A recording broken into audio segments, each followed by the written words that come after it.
approach talking to your children about the stories in the news?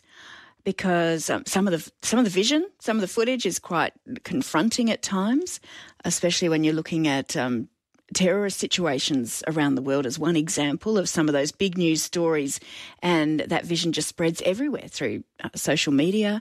There'll be discussions about it at school, so it's really not a lot of avoiding that once the children are in school in particular. So how do you approach it?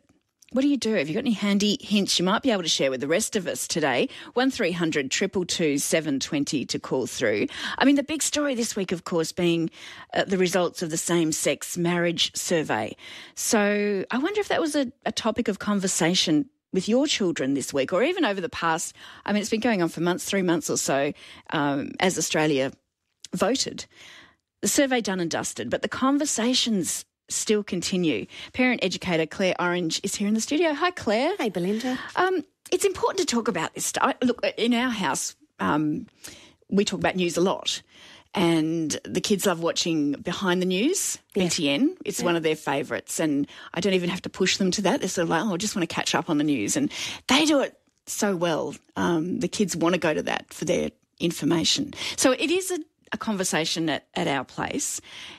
Is it important to talk about those things, even initiate those conversations, or wait for them to come to you? How do you see it? I think it's dependent on the age of your child and what their exposure is. Because, I think, Belinda, we'd know, and all parents would know, that the playground educators out there are not often kind, and they're not often well informed, and they might bring strong opinions that your child needs some good information to start with. So I think, it really does depend on the age of your child, how you introduce that information and how much conversation it gets. But for every school-age child, including your kindy kids who are going to be hearing, seeing, even on the radio, it's been on all week. And if we have a terrorist attack, that's on and dominates the news.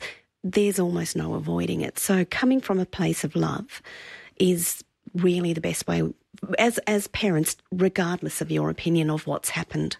And even at those younger ages, like the kindy age, Claire, even if they go to a friend's place, have a play date there, and they've got older brothers and sisters, and even the parents having a conversation around that. So even if it's not happening in your house, it's happening at probably a friend's house, and definitely at school. Yep. Yeah, well, I mean, earlier this year on Australia Day, I had one of my children out on the Swan River, when the plane ended up ditching into the river. And so he was out with another family and ended up sort of seeing and observing this. And you can't change what happens to your child when they're outside. So whether the television is on, you might not watch the news because you don't want your children seeing that footage. But if they're at dinner at a friend's house and the television is on, there's no avoiding it. So at least some basic information about what it means and what it means as Australians and what it means for your family is really good for families to think about doing. How did you approach that in that example then? So I was just in crisis that my child had witnessed that, because it's traumatic. And once those traumatic things get wired into a psychology, you start to then wonder about fears that might grow out of it. So we talked about it a lot. We talked about the feelings. We didn't minimise them. It's all right to feel distressed. It's all right to have those replays. And then finding other ways to self-regulate around that, of filling that space with something else, of realising that it's not widespread, it's not global. It was a very specific event and it doesn't happen every day. So really starting to put some good boundaries around the big feelings that come out of it and helping the child to be very rational within those feelings as opposed to being irrational, which is where terror comes from. And broadening that out, I guess that applies to, say, a terrorist attack and some of that vision that I referred to earlier that you see on social media, you see on the TV. And if they've seen that, that's broadening out what your child saw here on the Swan River earlier in the year. Yep. And it's everywhere. And I think now because, we walk around with our phones, so even bullying incidents are being recorded in schools when children have that moment of crunching impact with another child, and then it's replayed on social media, and that could be caught by the news and played. We would have heard about it when we were at school and would have got passed through that sort of gossip and rumour mill. But when you see it, it has a very different emotional impact on you. And everyone's walking around with a phone recording. It takes up a lot of space on the news. So, that ability to see things is part of our kids' almost daily life. So you have to do a lot of minimising what they do see if they're too little to cope with the reality, because that's pretty tough. And if they do see it, and if you want them to be able to have a conversation, is to make sure you do that from that voice of reason and rational thinking, and giving it a context that doesn't mean that it could infiltrate their daily life as well. ABC Radio Perth, it's 17 to 4, and parent educator Claire Orange in the studio. It'd be great to hear from you. Maybe you've had some of those more difficult or challenging conversations with your child. What was the approach you took? Let me know. Be part of the conversation. Call 1300 222 720. Claire, if we go back to the story of this week, which was the same-sex marriage survey, what if there's a difference of opinion, especially when you've got teen-age children, and perhaps your opinion on that issue is different than what your child is coming home and discussing with you? How do you approach a situation like that? It's a complex one, and also you've got to take into account generations above us who might not hold the same view about accepting that, same-sex marriage is just going to be a thing. I think in families we can have opinions on everything and anything. We do that as parents, but our teens are well educated. And having open discussions that are not telling, that are asking and sharing your belief system. I don't believe that, but I honour yours. It means you don't close your teen down, because a lot of teens bring these discussions home to see what the parental reaction is going to be, because it might be part of their world, really struggling with their sexuality.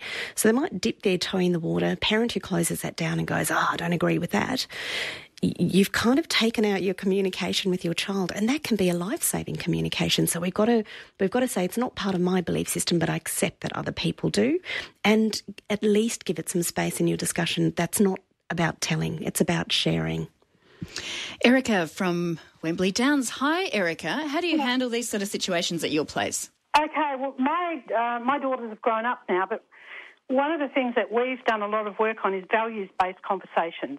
So when there's ever anything difficult going on, that we see or watch or talk about, we look at things like compassion and empathy and respect and openness and empowerment and integrity, and we talk about how does that play itself out when we're living and working alongside people who are different to us or who've got different opinions, or when we see difficult things happening out there.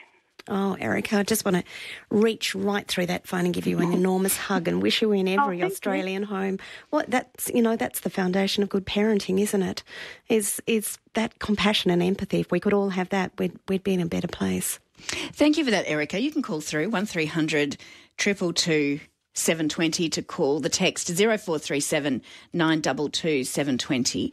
Sometimes parents can be uncomfortable with some of these conversations, that kids will come and start firing questions at you, and you think you're open-minded, you think you're going to be able to have these conversations, and the questions keep coming. If you're in a situation like that, is it good to look around the family and find someone who might be more comfortable, like the grandmother or like your sister or someone in the family who your child might be able to go and have a conversation like that? Yeah, absolutely. Well, it takes a village to raise a child.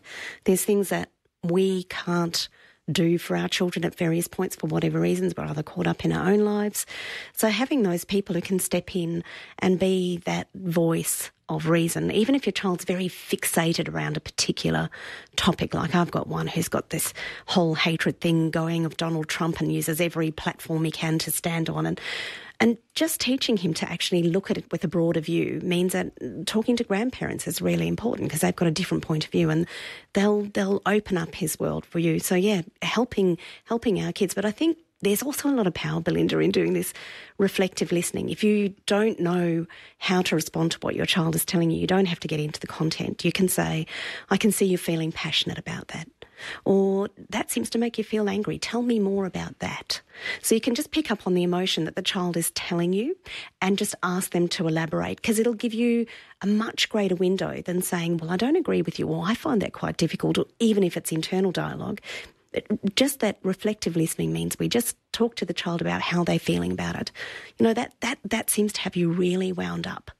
You certainly don't want to put the shutters up, like No. in a comment like that where I don't agree with you. That's like, boof, Yep. straight up, and being able to go to those open-ended questions and trying to find a little bit more, just digging a little bit more to get more of an insight. Yeah, and especially, you know, the issue of same-sex marriage is a really important one for our teens. We've got 42% of our LGBT teens reporting bullying, that kids in their environment are not accepting of their emerging sexuality, which they might not be sure of themselves. They might not know which way they're going. And that's all right. That's what your teens are all about. If they come home and there's any feeling that actually this isn't going to be acceptable or accepted in the home environment, and there is this closed down, you've cut off this really vital role you have with your child to kind of see them through the stuff that might not even be very comfortable for you, but that's your job. And you talk to a lot of teens in your role, and obviously this is a subject that comes up, that sexuality and the questioning of that at times. What's the last few months been like as you've had some of those conversations? It's been really interesting. I think one of the things is it's almost given people a license to talk about it when teens aren't ready. So because it's in the news and the media, we kind of have this almost allowance around an open conversation. And for our teens, our young teens especially, who don't quite know about their emerging sexuality, some of them do, some of them just don't know which way they're going, or they do, but they're not ready to divulge. People kind of use it as now I can see, or now I can talk to you about. I think we have to be very careful that we still respect the privacy that's required around this. But in terms of feeling that they're seen and valued, our older teens who have identified as other than their sort of biological gender, that Australia accepts them.